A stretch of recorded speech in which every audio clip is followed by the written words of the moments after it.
Até porque ele é dono da plataforma, né, Colombo? A gente precisa levar isso em consideração. Ele é dono da plataforma e é dono do algoritmo. Então, qualquer pessoa que fique aí postando nas suas redes sociais que para o Elon Musk princípios valem mais do que dinheiro, desculpe, só pode ser muito ingênuo ou inocente. Não se trata disso. Se os princípios valessem mais do que dinheiro, ele estaria criticando o autoritarismo na China, a falta de liberdade de expressão na China, onde o Twitter ou o X, ou seja lá o que for, é proibido, não funciona simplesmente. Mas a ele não interessa, porque ele tem a maior fábrica dos seus carros elétricos da Tesla justamente em Xangai. Então, como ele vai criticar o governo chinês? E na Turquia, quando na Turquia ele precisou suspender contas a pedido, a mando do governo turco, de Recep Tayyip Erdogan, que é outro líder autocrata, ele não hesitou em fazer isso. Sequer na Índia, quando na Índia ele foi obrigado a suspender contas também no Twitter, o X educadamente emitiu apenas uma curta nota, mas não se ouviu uma palavra do Elon Musk. Então, que história é essa? 2 pesos e 2 medidas? A liberdade de expressão tem que valer no Brasil, mas não vale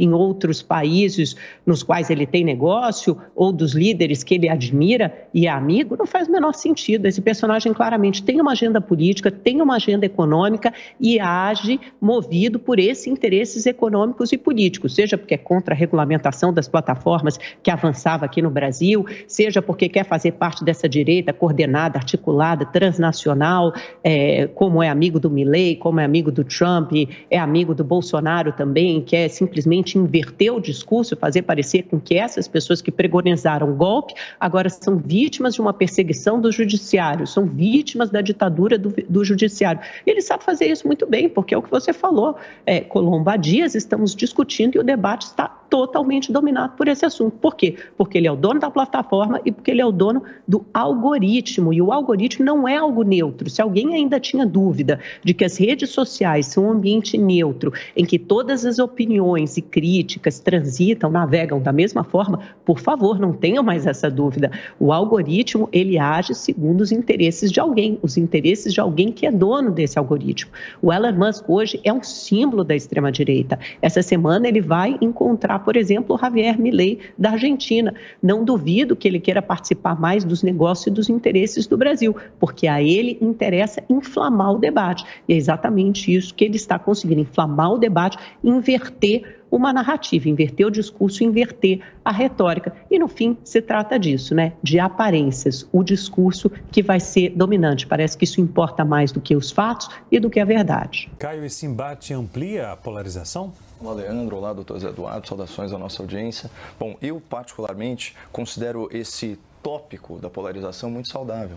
Ele serve para separar, claro que no plano das ideias, aqueles que apoiam a censura prévia e aqueles que não.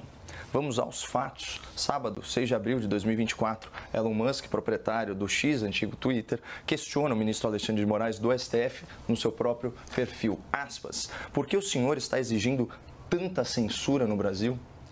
Nessa mesma data, na sua própria conta, o empresário americano repostou uma série de reportagens e documentos, agora conhecidos como Twitter Files Brasil.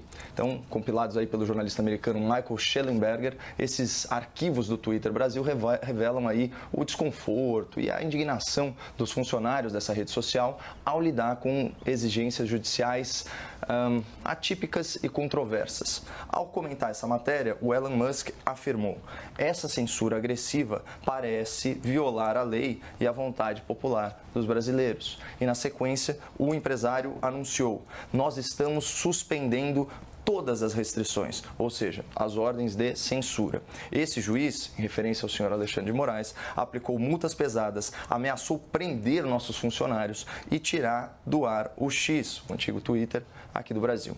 Como resultado, nós provavelmente perderemos toda a nossa receita no Brasil e teremos que fechar nosso escritório por lá. Mas princípios valem mais do que lucro. Bom, no dia seguinte, domingo, 7 de abril, a Agência Brasil, que é um órgão estatal de imprensa, publicou a seguinte notícia: Moraes inclui Elon Musk em inquérito das milícias digitais. Decisão sai após bilionário publicar crítica ao STF e crítica ao ministro. Segundo a matéria, aspas, o ministro ordena a instauração de um inquérito por prevenção para apurar as condutas de Musk, dono do X, antigo Twitter. Moraes vê indícios de instrumentalização criminosa intencional da rede X e de uma campanha de desinformação sobre a atuação do STF e do TSE, instigando a desobediência e a obstrução de justiça. Bom, nessa decisão, Moraes ainda faz uma referência a outra investigação, o inquérito das fake news.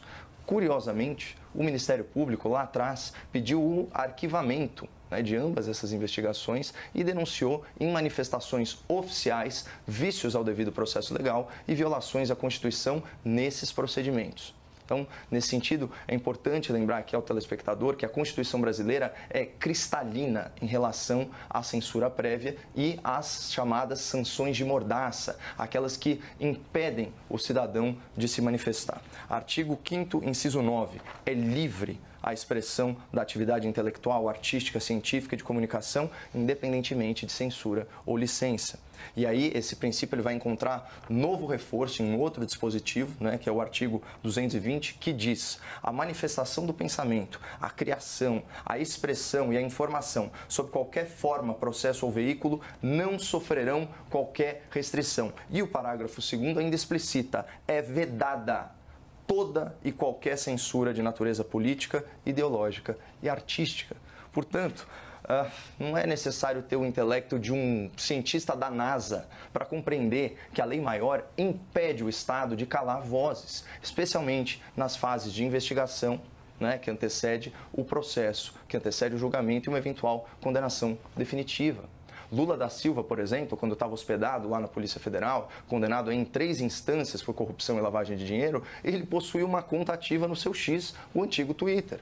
O José Dirceu, que é um corrupto reincidente, que cumpre pena de mais de 30 anos de prisão em regime aberto, também tem contas ativas em redes sociais. Então, esse último fato por si só já demonstra que até grandes criminosos, como o Zé Dirceu, até mesmo delinquentes que tentaram subverter a democracia e cometeram crimes contra a administração pública, até eles não podem ser silenciados pelo Estado. Daí a crítica de muitos a essas medidas cautelares decretadas pela Justiça sem previsão explícita em lei. Então, eu acho que é como bem disse, por acaso, o senhor Alexandre de Moraes na sua polêmica decisão. Aspas, os provedores de redes sociais e de serviços de mensagem privada devem absoluto respeito à Constituição Federal. A questão é que ele, o ministro, também deve respeito a ela, à lei. Caio, na sua avaliação, qual o objetivo do Elon Musk? Olá, Leandro. Olá, doutor Zé Eduardo. Saudações à nossa audiência. Bom, os objetivos de Elon Musk são claros e estão publicamente declarados. O proprietário da plataforma X, o antigo Twitter, anunciou a sua intenção de descumprir medidas cautelares de censura prévia que ele e tantos outros entendem como ilegais. Musk relatou que a sua rede social e seus funcionários foram coagidos a atuar em desobediência à lei e à Constituição, suspendendo contas de parlamentares e jornalistas sob ameaça constante de multas, de prisão e suspensão dos seus serviços no país.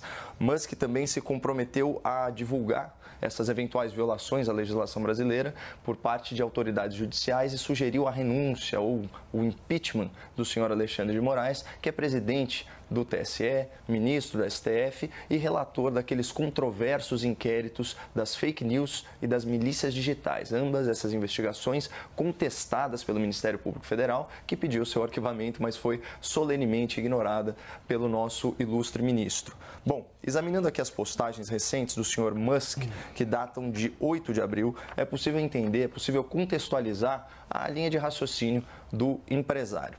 Bom, Elon Musk ele começa com um questionamento que, de certa forma, ele próprio responde. Como Alexandre de Moraes se tornou o ditador do Brasil? Ele tem Lula em uma coleira. Bom, de fato, salta aos olhos a verve com que Lula defende Moraes sempre que ele pode. Para ficar em um exemplo, basta citar o episódio do aeroporto de Roma, em que supostamente o ministro e seus familiares foram hostilizados por passageiros. Nesse caso, sem que os vídeos fossem trazidos a público, a Polícia Federal, por falta de provas, arquivou suas investigações sem indiciar ninguém. Ainda assim, Lula da Silva se referiu ao suspeito dessa maneira grosseira e indevida. Aspas. Esse canalha não só ofendeu ele, o ministro, como bateu no filho dele. Um cidadão desse é um animal selvagem, não é um ser humano. Essa gente que renasceu no neofascismo tem que ser extirpada.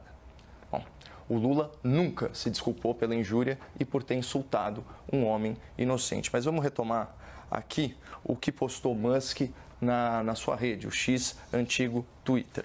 Como Alexandre tirou Lula da prisão e pôs o dedo na balança para eleger Lula, Lula, obviamente, não tomará nenhuma atitude contra ele. Fecha aspas. Percebam que Elon Musk atribui a Alexandre de Moraes e, por extensão, ao TSE e ao STF, um papel fundamental na reabilitação penal e política de Lula da Silva, culminando em um processo eleitoral desequilibrado por meio da imposição de censura a opositores políticos do petista. Então, embora um pouco polêmica, essa tese do empresário ela encontra algum subsídio em fatos recentes da nossa República. É fato que, em outubro de 2022, a ministra Carmen Lúcia, do TSE, ao votar pela ampliação do poder de polícia do tribunal, confirmou que as decisões da corte tinham sim caráter de censura, embora, segundo ela, a situação fosse excepcionalíssima. É fato que o ministro Barroso, do Supremo, em julho de 2023, ao ser vaiado em um evento da UNE, fez o seguinte desabafo, aspas, já enfrentei a ditadura e já enfrentei o bolsonarismo, não me preocupo. E ele ainda completou, nós derrotamos o bolsonarismo para permitir a democracia. Aqui, fecha aspas. E também é fato que o ministro Gilmar Mendes, do STF, dessa vez em outubro de 2023, deu a seguinte declaração a políticos e jornalistas, aspas, muitos dos personagens que hoje estão aqui, de todos os quadrantes políticos, só estão porque o Supremo enfrentou a Lava Jato. Eles não estariam aqui, inclusive o presidente da República. Por isso, é preciso compreender o papel que o tribunal desempenhou. Portanto, é assim que nós podemos sintetizar a visão do Elon Musk sobre o sistema. Supostamente, o Brasil é controlado por sua elite judicial em coalizão com a sua elite política. E essas forças têm envidado esforços para cercear a liberdade de expressão e impor a censura no Brasil. Claro que é só uma opinião, mas talvez, quem sabe, vale a pena prestar atenção nela.